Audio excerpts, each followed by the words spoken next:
Today, we're pulling back the curtain on something that secretly shapes our daily lives. It's this hidden balancing act between supply and demand, and it controls everything from the price of your plane ticket to how long you wait for your morning coffee. You know that feeling, right? You're stuck in a ridiculously long line, or you see a hotel price just explode the moment you need to book it. And you've got to wonder, is this just random bad luck, or is there some kind of system behind it all? Well, let me tell you, you are not imagining it. What you're experiencing is actually the result of a very deliberate, super high stakes game that pretty much every service business on the planet has to play. Okay, this graph right here gets to the absolute heart of the problem. See that straight line? That's the business's capacity. Think of it as the number of seats on a plane or rooms in a hotel. It's fixed, it doesn't change. But that wavy line, yeah, that's us, customers. Our demand is all over the place. When that wavy line dips below the straight one, the business has empty seats, and that's just wasted money. But when it goes above it, that's a whole other problem, lost sales and really unhappy customers. So what makes this problem so intense? It all boils down to one critical idea: perishable inventory. See, if a clothing store doesn't sell a t-shirt today, no big deal, they can just sell it tomorrow. But a service is completely different. An airline can't sell you a seat on a flight that's already taken off. That revenue is just gone forever. This is the ticking clock that drives every single decision we're about to talk about. So how in the world do businesses solve this puzzle? Well, when they're faced with this constant struggle, they basically have two main levers they can pull.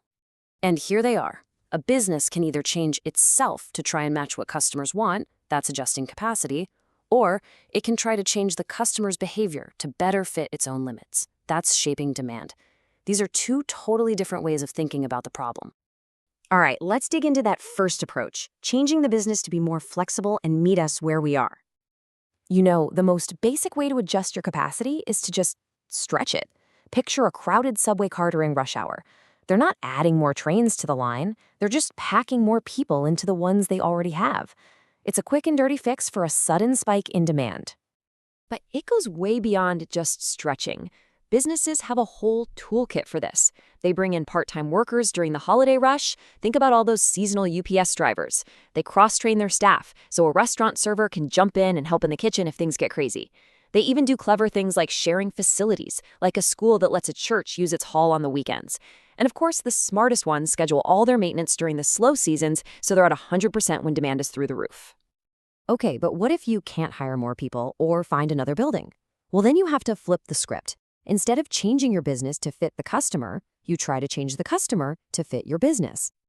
And this is a toolkit I guarantee you've experienced. The most obvious tool is price. Happy hour, cheap matinee movie tickets, that's a direct plea to get you into an otherwise empty bar or theater on a Tuesday afternoon. Then there's changing the product itself, like when a ski resort uses all its lifts and lodges to offer mountain biking in the summer. Simple communication works too. Visit on a weekday to avoid the crowds. And finally, reservations. They're a super powerful way to manage the flow of people and stop guessing who's going to show up and when.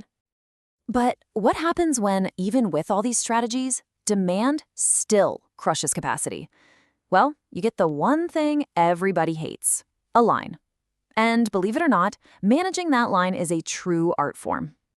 Oh yeah, we've all been here. That long, winding snake line at airport security, the separate checkout lines at the grocery store, or taking a number at the DMV.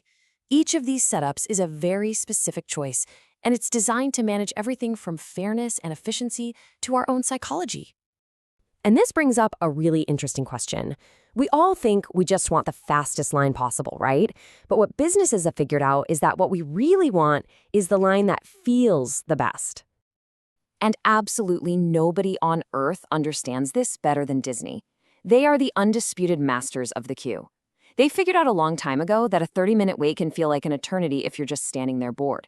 But that same 30 minutes can feel like 5 minutes if you're being entertained.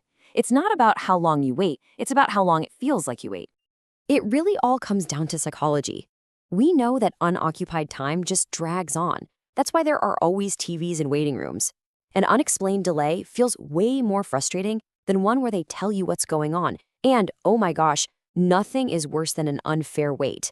Seeing someone cut the line can make people furious. Companies know these rules, and they use them to make waiting just a little less painful for all of us. So now we get to the most sophisticated strategy of them all.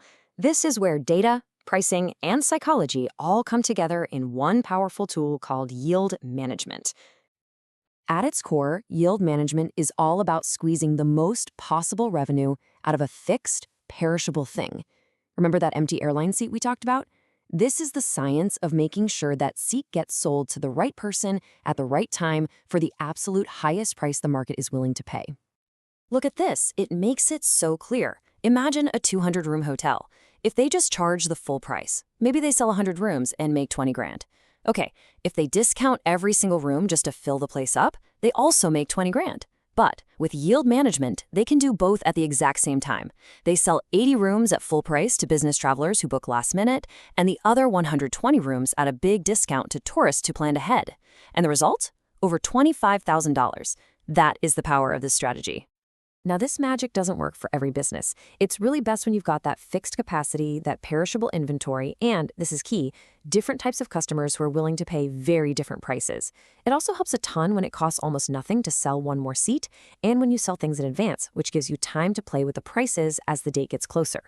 So the next time you book a flight, or you grab a happy hour drink, or even when you're just standing in line for your coffee, you'll know what's really going on. You're not just a customer. You're a little piece of a huge, complex, and constant strategic balancing act. Which kind of leaves us with one last question. Now that you can see the strings being pulled and you know the strategies at play, does it change anything? Are you now a more informed player in this game? Or are you just more aware of how you're being played? Something to think about.